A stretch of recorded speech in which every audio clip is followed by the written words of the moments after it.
All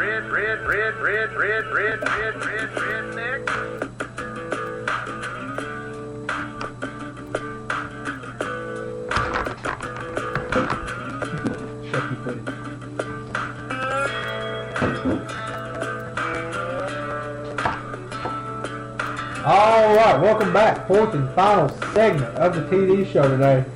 Been a busy morning. Had a lot of sports news to cover. A lot of things going on. I guess we're going to kind of get it wrapped up here. We got a few things to talk about. We're going to talk about some local sports, maybe a little hunting. Big news going on in the state of Kentucky as far as hunting goes. Opening up some new options for coyote hunting. Coyote hunting is a growing sport across the nation, probably one of the fastest growing hunting sports, hunting outdoor lifestyle events, I guess, that in the country at the moment. Lots of electronic calls making it easier on everybody. Pretty exciting, kind of like turkey hunting. You can do it year round. Now we're going to be able to do it at night. Tell us what we just found out about that, TJ. Well, essentially, it's a solution to a problem. Absolutely. You know, there's a large growing problem with coyotes on rural farms, but not just that. I mean, there's been spottings of them in big cities like Louisville, Lexington, Frankfort now. So they basically got together, Fish and Wildlife and other departments of the government throughout Kentucky got together and said, what can we do to solve this problem? And somebody was like, well, we could probably let them hunt them year-round at night. Right. What had to happen for this to happen was there had to be a law passed through the General Assembly in Kentucky, make it through the House and the Senate, and it did. But the law did the right thing and said, look, we don't know the answer. We're going to make it legal. We'll let KFDW set the rules and regulations on what you should do to make it safe, make it fair, and make it not interfere with any other hunting activities, and try to minimize the legal actions that might be taken as the people wanting to maybe poach deer or other things and use this coyote night hunting as an excuse. Right, and there's only a certain time of the year in which you can use lighting. Do you remember? Yeah, February 1st through the end of May, I think, the only time you're allowed to use lights. What this coincides with is usually through the middle of January towards the beginning of February, white-tailed deer bucks will shed their antlers, makes them less desirable for poachers that are looking for antlers.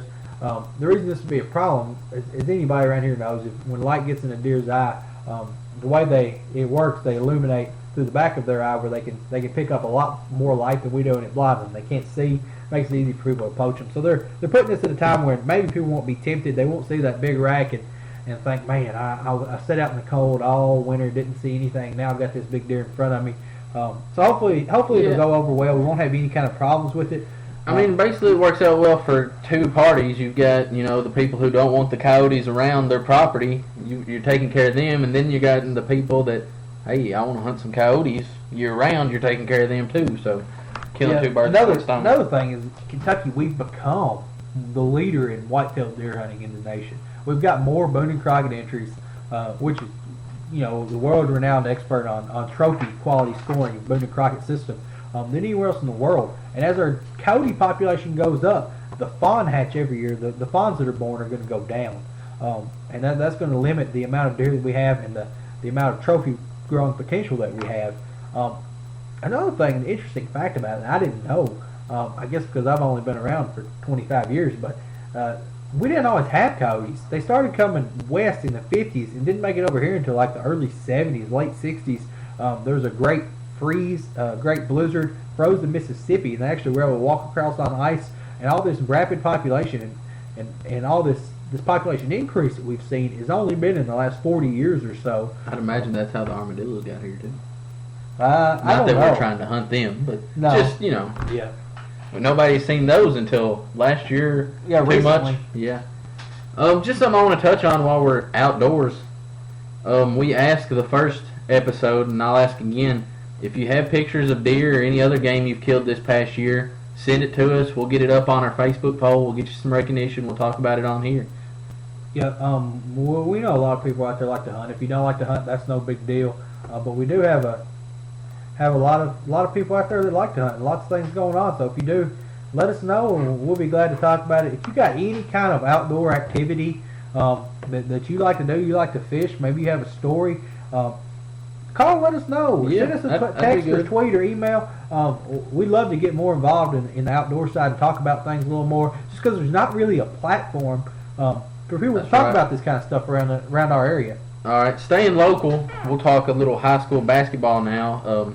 Both the Hornets and the Lady Hornets were in action last night. Both got defeated by Adair County. The Hornets fell 50-62, and then the Lady Hornets fell 39-59. And I actually didn't get those scores from KHSAA. I just want to give a little shout out to Tim McMurtry, Coach Mack, who always tweets the scores. That's where I got those. I appreciate you keeping everybody in the know there. Yeah, I didn't make it over to Adair County last night. I go to a lot of high school games, but I didn't make it to Adair County last night. I did listen to it on the radio.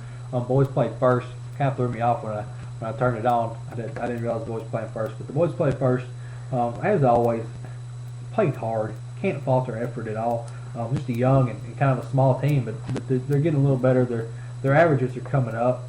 Tonight we've got a home game, and we love to see everybody get out there. I know we'll both be there. We'll be there. Of course, you'll be announcing. I'll be talking. So if you're tired of listening to me, you might want to bring some headphones so you can listen to Glenn and Mike on the radio and don't have to hear my voice. But we'll be there tonight as they take on South Warren. We'll talk about that a little bit. South Warren boys first we'll talk about. They come in with a record of 8-9. They're averaging 55 points a game. The points a game have really fallen off for South Warren. They've been in a slump. They started the season 6-2. Since then, they've lost a lot of games. They're 2-7 over their past 9 games, and they were averaging about 72 points a game while they were winning those first 6 games and the first 2 losses. They're averaging 72 points. Now they're only averaging 55. They're in a downswing. They're still averaging more than our boys, who are only averaging 46 points per game. But we've lost 3 in a row. We're coming back home. Haven't been home since the Christmas tournament. Been a little over 2 weeks now. We've got a team that's slumping, having some trouble. I really do think this is a momentum changer. We've got an opportunity to come in and win the game. Yeah, I feel like this is a game that we both think that they have a good chance of winning. I do. I honestly believe they have a legitimate chance to win. What it's going to take to win is to hit key shots, make free throws. We get to the line a lot. We're big. We're strong. Not in a basketball sense, and we're not big in a tall sense. We got wide, farm strong boys. Football strong, as I like to call it. They get to the line a lot. Just haven't been able to knock down those free throws. Hopefully we can do that tonight, take care of them. Our girls, on the other hand, are 5-9. They average 51 points a game. South Warren's girls have been pretty good this year. They're 10-5, but only averaging 60 points a game. Haven't really played that great of competition. And that 60 points is actually a little bit skewed because they had 3 games they won big. They had 3 games they scored 76, 79, and 78 in those games. Normally they only score in the high 40s, low 50s. Once again, I think our girls have a great chance to win. And I'd love to come out tonight and see a lot of fans there to cheer them on. I think if we can get a little excitement back, it would honestly help our boys for sure. What did you say the girls' record was? They're 5-9. And I think we both feel like they're better than a 5-9 They're better than 5-9. And the boys are better than their record. We both feel that way about both teams. Yeah. Then the big game, we've kind of been talking about it for a couple weeks. It's a really big deal to Metcalfe County School, the Metcalfe County fans. It's Class A. That's going to take place on Monday night over in Glasgow.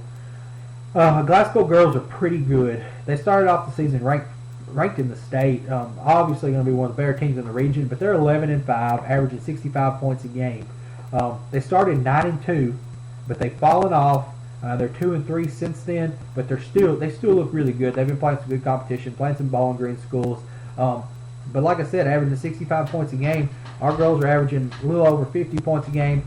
Could be a little closer than what I would have thought it would have been at the beginning of the year, because our girls have improved greatly, and their girls have kind of fell off. The boys playing Glasgow. Glasgow boys are 8-7, averaging 66 points a game, which is about 20 points better than us. But once again, our boys have so much talent and potential that they could win a lot of games. I think that if they were to win this game, the way they would do it was to slow the ball game down, run the offense. There's no shot clock in high school basketball, and your best defense against a good team like that is to keep the ball and make sure you get a good shot. We have to make the high percentage shots. We don't want to throw up the first 3 we get unless it's a wide open, nice screen 4-3. Hit our free throws and limit our turnovers. I know that David will have a good plays drawn up for them, a way to get around some of their quickness and maybe set some screens and get some open shots. I'll be there, and hopefully they'll do all right. I mean, no matter how good Glasgow is, which obviously the boys and girls are both really good, it would be hard to go play Class A at Glasgow and beat Glasgow. But I don't think the fans realize how much impact they have on a game. Maybe more so in high school basketball than any other level. Sport. I agree, 100%. So, I mean, the best thing that anybody listening to this and any of the fans in Metcalfe County can do is not only show up, but go show up and show emotion throughout the game. I agree. I really feel like that could impact the game. I agree. There were a couple of times we had a lead late in the game. Like a 4-point lead with a couple minutes left. Dead silence. I'm not knocking the fans. I mean, I know people got things to do. People are tired. They worked all day. But those boys are busting their butts. Let's give them a little love tonight. Get out there and cheer them on. And like I said, we upset in the close game. I'll be on the floor. Man, I sure hope they win because I want to see that. Well, shifting away, I guess, from local sports a little bit back to the NFL and not necessarily the playoffs, but the draft, which will be soon enough, be here before we know it.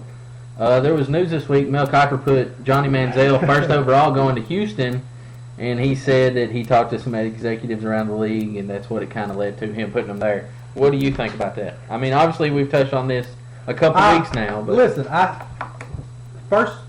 I first started thinking about Johnny Manziel going to the NFL, I thought that Houston would be a good place for him to go.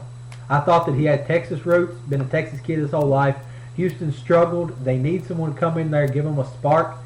They have such a good, talented team. They have such a great defense, great line, good weapons around them. They need a quarterback. Then Lucas called in. Got me thinking about if they took Clowney and then they get Taj Boyd. Yeah. Look at that combination. If that could happen, that's the best place. That's the best thing. I know what you're going to say. I know exactly what you're going to say, so just go ahead and say it. Well, I've said it time and time again. I think Bridgewater is the better fit for Houston, but I think Johnny Manziel, and some people saying Johnny Manziel would go to Cleveland, which means that Jacksonville would pass on him, which I just can't imagine them doing because I believe he is, in a sense, could be the savior of Jacksonville. I believe he is the only player. Tebow. Maybe, but if you're giving out 2 beers a game, you probably don't want Tebow as your quarterback. So I just feel like, he's the only shot that Jacksonville has at being there in 3 years. If he comes in, he succeeds. He sells tickets. He sells jerseys. He's already got the nickname. We know he can run to throw. He's going to have to do that with the line they got there. And here's another thing that maybe it's not getting any kind of notice, but I think it should. Jacksonville, if they don't get people in their stadium, they don't win a few games in the next couple of years, they're not going to be a team in Jacksonville. No, that team is going to go to probably Los Angeles. Las Vegas, always wanting a team out there. It's not going to be in Jacksonville. I'm sure people mention that. We haven't heard a lot of talk about it, so that's something you're getting here.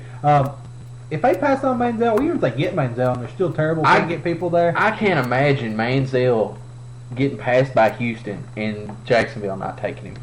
Yeah. I mean, if they pass on him, then they should go somewhere else. They should have new ownership, new GM, new coach. Get rid of all of them. Here's the thing, though. We've still got a lot of time left before the draft. We still got the combines coming up, and that's where people are made and broken is in the combines. Think about Russell Wilson. Yeah, not Russell necessarily. Wilson wasn't supposed to go till the 4th round. He got in the combines. A couple of people liked him, said he was short, but he was the best athletic quarterback. Look what he's doing now. So we don't know what's going to happen. But I feel like sometimes criticism at the combine is not necessarily fair criticism. Like some of the measurements that they use to judge players. Yeah, in another sense, looking at that, imagine what Tom Brady and Peyton Manning did at the combine. Right. I don't think that they. I don't know. I don't remember. But I doubt they lit it up because they're both slow. Yeah. Neither one of them can jump. I doubt any of them could bench press me. But yet they can sling it. Yeah. While we're on the subject of the draft, if Jameis Winston was in this year's draft, where do you think he goes? You think he goes number 1 overall? I think he goes to Houston. Yep. No doubt. I'm trying to think if we just moving Jameis Winston up, we moving his whole draft class up. No, just Jameis Winston. Just Jameis Winston. He's assumed that he's been there 2 years. An extra year. Yeah. Jacksonville, if Houston is committed to picking up a quarterback in this draft, You got to think they go they Winston would over go with Bridgewater. Winston. If they were committed to picking up a quarterback, Especially if they were rather than a lineman. right, and you assume that they want that kind of quarterback, Right. that can run to throw, but doesn't necessarily run to run. Right. More of a pocket passer. I agree. Which I'm not. Once again, I'm not saying Johnny Manziel's not a good pocket passer. I'm just saying that I think Bridgewater and Winston are better.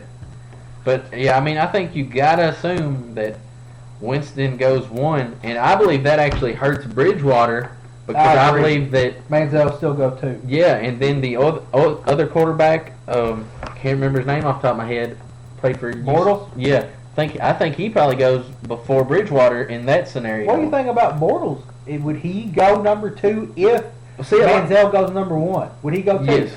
Yeah. I agree. And a lot of people think that the Jaguars would take him number 2 Anyway, over Manziel, which I think is, I'm not saying, once again, I'm not saying he's not good. I'm just saying I think Manziel's probably better. I agree. I mean, they all have a chance to be very great quarterbacks in the NFL. Of course, where they get drafted hurts or helps that stock. I agree with you. You got to assume whoever's going to the Browns probably has a less chance of being great than whoever goes Yep. to the Texans, no matter which quarterback it is.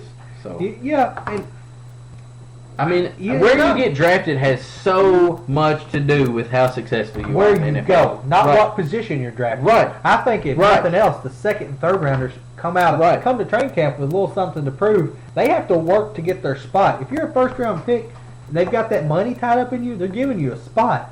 When you get drafted late, third round, fourth round, you busting your butt to get a spot. You got something to prove. I think your first year might be a little hotter than some of those big time first rounders. Yeah. If we could, I just want to bring it back to local real quick. I know it's the off season, and we were going to have a guest today talk a little Cincinnati Reds, but he's unable to make it today. I'm just going to go over a couple headlines from the Reds off season so far.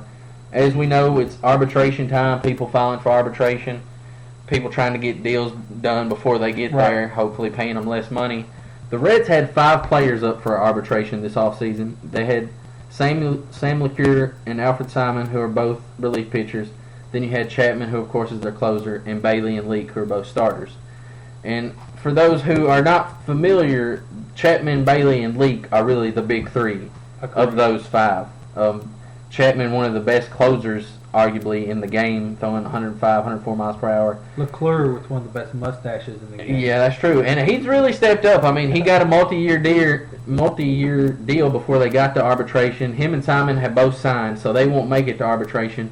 But you've got to thank Bailey, who's thrown 2 no-hitters now and who has potential out of this world if everything was to ever fall in place. Could make a lot of money. And I don't think they would let Chapman go. I just don't think that they would let him go. It's hard to say. I mean, Bailey has filed for 11.6, and the Reds countered with 8.7, which is really a huge difference. Yeah. You really don't see a $3 million gap like that. Chapman's is a little closer. He filed for 5.4, and the Reds offered 4.6. The interesting thing about this Bailey arbitration file is that Jocketty came out yesterday before these numbers were filed last night and said that him and Bailey were close to a contract negotiation yesterday. Before the numbers came out. Right. So it's hard to believe that they were sitting in this room really close together, and then the numbers come out and it's 11.6 and 8.7 one way. You got to assume, though, that Bailey probably gets somewhere around 10 and Chapman ends up somewhere around 5, just cutting the middle I of think them. Chapman is not asking for a stupid amount. No. I think that's right. That's pretty fair. And, I mean, with Bailey and his potential, and, I mean, there's rumors, he's not a fan of Cincinnati, and after this summer, or after next summer and fall, he's gone. And you got to assume that he's going to be playing for the New York Yankees. Something else I wanted to touch on. Well, yeah, you're right. If something that's really helping, Daniel has brought up a good point. Something that's really helping Bailey in that 11.6 figure, and which is really, really, assuming that he goes out and even wins 15 games this year, and then he's up for free agency next season. Yep. That's really going to help him is Kershaw signing for 7 years and $215 million. $215 million. Over $30 million a year. That's which is like $1.5 million a win. Yeah, that he's it's gonna just, get. And I mean, if you're the Dodgers and you can pay somebody that much money to win what you know is going to be 20 games a year, Yep. then I mean, my hat's off to him for doing it. But you got to think if Bailey is impressive this year, I just don't know that the Reds, being a smaller market team, have the money to go out and keep him as opposed to the Yankees or Boston gaining him. But something else that's happened this offseason I just want to touch on real fast. For those who didn't know, Dusty Baker was fired as the manager of the Reds, and they hired former pitching coach Brian Price, who I think is an excellent hire. Everybody in the organization seems to be on board, seems to like him. One of the things that you're really going to have to watch this season, though, is there's been an issue that has evolved with Brandon Phillips, Yep.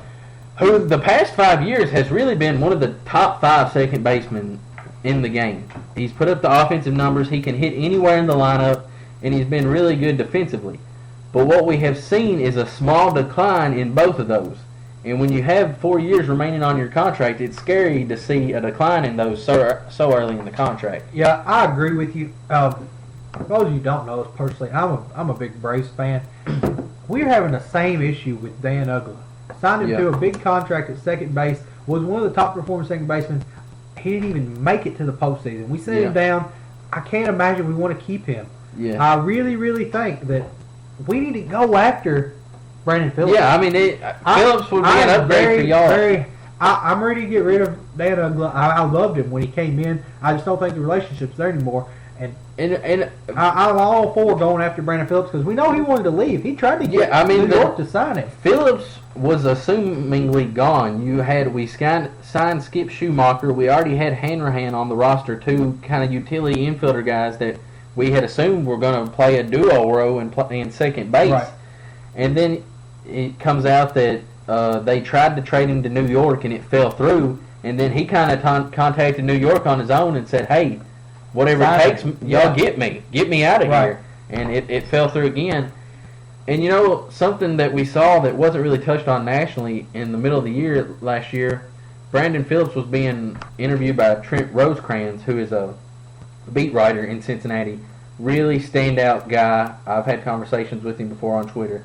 And basically he asked him why he was having problems getting on base, and he throws out some vulgarity at him, calling him fat. And all the time, Dusty Baker's sitting from me to you in the room watching this, and he just laughs. Yeah. So, I mean, you got to think hiring Brian Price and getting rid of Dusty was a good move. And if that's the attitude Phillips is going to be bringing to the team with his decline, I mean, you got to think getting him out of there wouldn't be a bad idea. I agree. The relationship's just gone down south the past 2 years.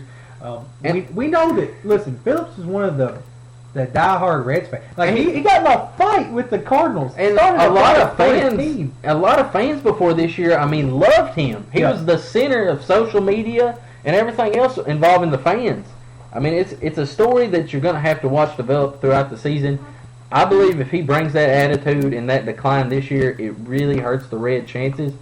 But if he can just keep it together, I believe that they have a shot at being a contender. But like I said, he could cause it all to fall apart. Right. We've been talking about the Reds. We touched on Clayton Kershaw. I think that this is a lot bigger story than we're making it out to be. Now, we know that he's going to go win 20 games next year. The average salary for a starting pitcher in the major leagues, $3.1 million a year. He's getting a little over $30 million a year. But let me tell you this. I'm not completely against it. We saw during the late 90s, early 2000s, and even today was, to some extent, huge salaries for offensive players. We're starting to now understand just how important those pitchers are. They're getting their money. Now, they might only pitch one game a week, might pitch twice a week. Every 5 games they're going to be pitching. But they have more control and more effect on the game than any one pitcher. They don't rely on anyone else. And they might not even need a defensive player with them.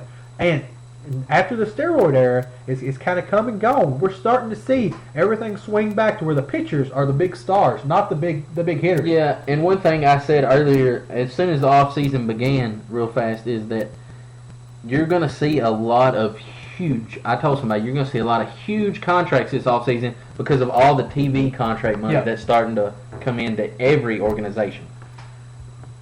But we're getting close to the end here, so we're going to have to make a little room for what to watch this weekend. on my reading glasses. It's time for what to watch. What do you have for us this weekend, Dan?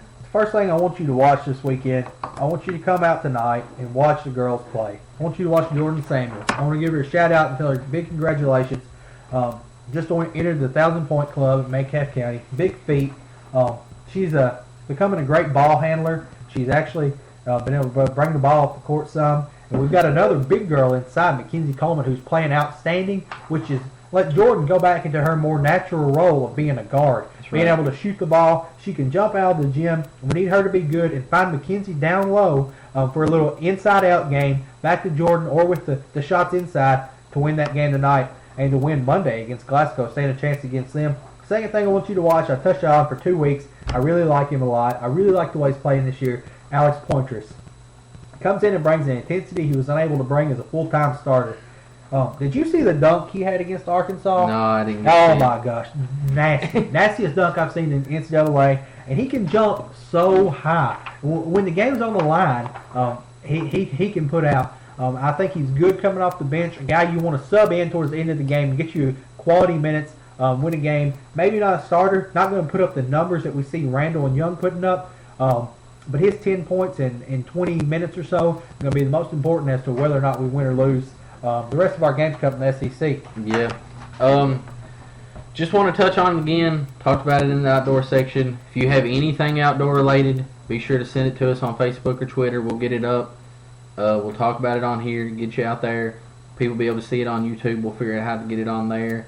Also, keep the questions, comments coming on Facebook and Twitter throughout the week. You know, we try to interact with you when you have them on the week. If you get us a really good question, we don't answer it because we're going to talk about it on the show. That's right. But we'll try and shoot you back as many answers as we can get. Thanks for spreading the word. Thanks for getting us out there. We're getting a lot of listens. Also, don't forget to vote on the Facebook poll next week. I'd like to see a lot of action on it. What was the final results on it? Question was, whose career would you rather have, Peyton Manning or Tom Brady? 75-25 for Peyton Manning. Yeah, so it looks like most people are in agreement with us. They would rather have Peyton Manning's career than Tom Brady's. We'll get another one up for next week. Be sure to vote on that. Be sure to check us out here on Spreaker. You'll also be able to watch the show on YouTube after this, all 4 segments with video, so be sure to check that out as well. Yep, thanks for joining us today. Thanks for sticking around for 3 weeks and supporting us. I'm Daniel Bragg. I'm TJ. You watch the TD show.